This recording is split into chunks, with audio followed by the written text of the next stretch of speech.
चीन के नजदीक जाना नेपाल को पड़ा भारी। पाकिस्तान नहीं, नेपाल में पल रहे भारत के दुश्मन। एफएटीएफ की घोषणा के बाद नेपाल के पैरों तले खिसकी जमीन। कम्युनिस्ट चीन के आते ही नेपाल में छाए कंगाली के बादल। एफएटीएफ की लिस्ट में नाम आने से भारत के सामने रोया नेपाल। क्या भारत बचा पाएगा नेपाल को? दोस्तों, भारत के पड़ोसी देश अक्सर भारत को मुसीबत में डालते रहते हैं, चाहे वह बात श्रीलंका की हो या फिर नेपाल की। जब भी भारत के पड़ोसी देश नेपाल, भूटान, बांग्लादेश, श्रीलंका पर खतरा आता है तो भारत पर प्रभाव पड़ता ही पड़ता है। अब दोस्तों, बात यहां तक आ चुकी है कि भारत के सबसे नजदीक पड़ोसी देश, जहां पर भारतीयों का आना जाना बिना वीजा के हैं, उस देश पर अब फाइनेंशियल एक्शन टास्क फोर्स का खतरा मंडरा रहा है। दोस्तों, पूरी दुनिया में आतंकवाद को खत्म करने वाले और आतंकवाद को लेकर पूरी दुनिया को सचेत करने वाले देश भारत की पूरी दुनिया में तारीफ होती है कि किस तरह भारत लगातार आतंकवाद के खिलाफ लड़ रहा है और आज भी पाकिस्तान जैसे आतंकवादी देशों को मुंह तोड़ जवाब दे रहा है। लेकिन दोस्तों, जब भारत जैसे देश के पड़ोसी देश ही आतंकवादी घटनाओं में संलग्न हो तो उसका प्रभाव भारत पर भी पड़ता है। जी हाँ दोस्तों, फाइनेंशियल एक्शन टास्क फोर्स, जिसका एक महत्वपूर्ण काम यह है कि मनी लॉन्ड्रिंग को पूरी तरह से, जिसके तहत ब्लैक मनी को व्हाइट केस में तब्दील कर उसकी फंडिंग करना और आतंकवादी संस्थाओं की पहचान करना, और फाइनेंशियल एक्शन टास्क फोर्स के सभी सदस्यों से यह सुनिश्चित करना कि वह अपने यहाँ मनी लॉन्ड्रिंग को और बेहतर तरीके से रोकें और बाकी सभी देश मनी लॉन्ड्रिंग पर सख्त कार्रवाई करें।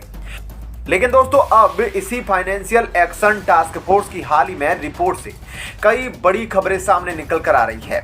दोस्तों, भारत और पाकिस्तान दोनों पड़ोसी है और दोनों के बीच एलओसी नियंत्रण रेखा तय करती। शायद इसी वजह से भारतीय सीमाएं लांघना दुश्मन के लिए आसान नहीं है। लेकिन जरा सोचिए, अगर नेपाल से आतंकी देश में दाखिल होने लगे तो जी हाँ, नेपाल के बारे में जो जानकारी आ रही है वह भारत के लिए डराने वाली है। पाकिस्तान की तरह अब इस देश पर financial action task force FATF की ग्रे लिस्ट में आने का खतरा मंडरा गया है। नेपाली मीडिया की माने तो पिछले दिनों एफएटीएफ की एशिया प्रशांत क्षेत्र ने देश का दौरा किया है। एफएटीएफ वह संगठन है जो अंतर्राष्ट्रीय स्तर पर मनी लॉन्ड्रिंग और टेरर फाइनेंसिंग पर नजर रखता है। इस टीम के दौरे के बाद लोगों की चिंता है कि अगर नेपाल ग्रे लिस्ट में आ गया तो कितनी बड़ी मुसीबत पैदा हो सकती है। दोस्तों, एफएटीएफ की टीम का दौरा करने का मकसद यह देखना था कि नेपाल उन मानकों पर खरा उतर रहा है या नहीं जो उसकी तरफ से तय किए गए हैं। एशिया पैसिफिक ग्रुप एपीजी यह देखेगी कि 16 दिसंबर 2022 तक नेपाल ने इस दिशा में कितनी प्रगति की है। अगर नेपाल उसकी उम्मीदों पर खरा नहीं उतरता है तो फिर उसे ग्रे लिस्ट में डाल दिया जाएगा। एफएटीएफ के शब्दकोश में ब्लैक लिस्ट या ग्रे लिस्ट जैसे शब्द शामिल नहीं हैं, लेकिन इन शब्दों का प्रयोग अक्सर संगठन की सूची में शामिल देशों के लिए किया जाता है।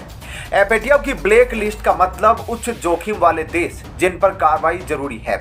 इस लिस्ट में इस समय उत्तर कोरिया, ईरान और म्यांमार आते हैं। ग्रे लिस्ट यानी कि वो देश जो अपने यहाँ पर मनी लॉन्ड्रिंग या टेरर फाइनेंसिंग को रोकने में असफल रहे हैं। उनके पास इनसे लड़ने की कोई रणनीति नहीं है। एक बार ग्रे लिस्ट में आने के बाद इन देशों को एक तय सीमा वाला एक्शन प्लान सौंपना होता है। दोस्तों, यह पहली बार नहीं है जब नेपाल का नाम एफएटीएफ की लिस्ट में आने वाला है। नेपाल साल 2008 से 2014 तक भी एफएटीएफ की ग्रे लिस्ट में था। उसके बाद उसने इस दिशा में काफी प्रगति की, जिसमें भारत ने उसका साथ दिया। साल 2008 में उसने एंटी मनी लॉन्ड्रिंग एक्ट में संशोधन किया था। उसके बाद नेपाल साल 2014 में इस लिस्ट से बाहर आ गया था। नेपाल राष्ट्र बैंक के एक सीनियर अधिकारी के हवाले से काठमांडू पोस्ट ने लिखा कि ग्रे लिस्ट में आने के बाद खतरा काफी बढ़ जाएगा।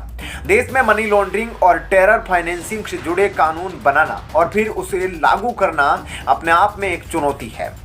दोस्तों, नेपाल ने ऐसे 15 कानूनों को चिन्हित किया है जिन्हें एफएटीएफ के मानकों के अनुकूल बनाना है। पीएमओ के अधिकारी धनराज गयावली ने कहा कि कानूनों में संशोधन की प्रक्रिया शुरू हो चुकी थी और कुछ हो पाता इससे पहले ही प्रतिनिधि सभा का कार्यकाल खत्म हो गया। फरवरी में एपीजी की तरफ से एक शुरुआती रिपोर्ट पेश की जाएगी और उसके बाद नेपाल अपना रुख पेश करेगा। अप्रैल में नेपाल से सवाल जवाब किए जाएंगे और फिर एपीजी अपनी फाइनल रिपोर्ट तैयार करेगी। दोस्तों, अब नेपाल के सामने यह समस्या आ जाती है कि आखिर इन सब से निजात कैसे पाया जाए और भारत के सामने यह प्रश्न खड़ा हो जाता है कि क्या भारत नेपाल को एफएटीएफ की ग्रे लिस्ट में जाने से बचा पाएगा। लेकिन इस देश को समझना यह है कि आखिर नेपाल में अभी तक अपने मनी लॉन्ड्रिंग एक्ट पर काम क्यों नहीं करा। जब 2008 से लेकर 2014 के बीच भारत की मदद से नेपाल ने अपने यहाँ जो आतंकवादी संगठनों को वित्तीय सहायता दी जा रही थी उसको खत्म करा, तो उसके बाद से नेपाल ने मनी लॉन्ड्रिंग पर अपनी सख्ती क्यों नहीं दिखाई। अब सवाल यह उठता है कि क्या इसके पीछे चीन का हाथ था। दोस्तों, पिछले कुछ सालों से, खासकर अगर 2013 से देखा जाए तो लगातार नेपाल के प्रधानमंत्री केपी शर्मा ओली कम्युनिस्ट राजनीतिक दल से संबंध रखते हैं और उनको कई बार जियोपॉलिटिकल एक्सपर्ट भारत विरोधी मानते भी हैं। और हमने देखा था कि उनके कार्यकाल में भारत और नेपाल के संबंध काफी ज्यादा बिगड़ चुके थे। इतना ही नहीं, उन्हीं के शासनकाल में भारत और नेपाल के बीच काला पानी क्षेत्र को लेकर विवाद हुआ था, जहां काला नदी को लेकर भारत और नेपाल के बीच रिश्ते खराब हो गए थे। लेकिन दोस्तों, नेपाल में बढ़ती आतंकवादी गतिविधियों के संदर्भ में भारत ने तो कुछ बोला ही नहीं है, बल्कि यह जो खबर आ रही है यह तो अमेरिका से आ रही है। दोस्तों, यह खबर तब की है जब नेपाल के प्रधानमंत्री केपी ओली थे।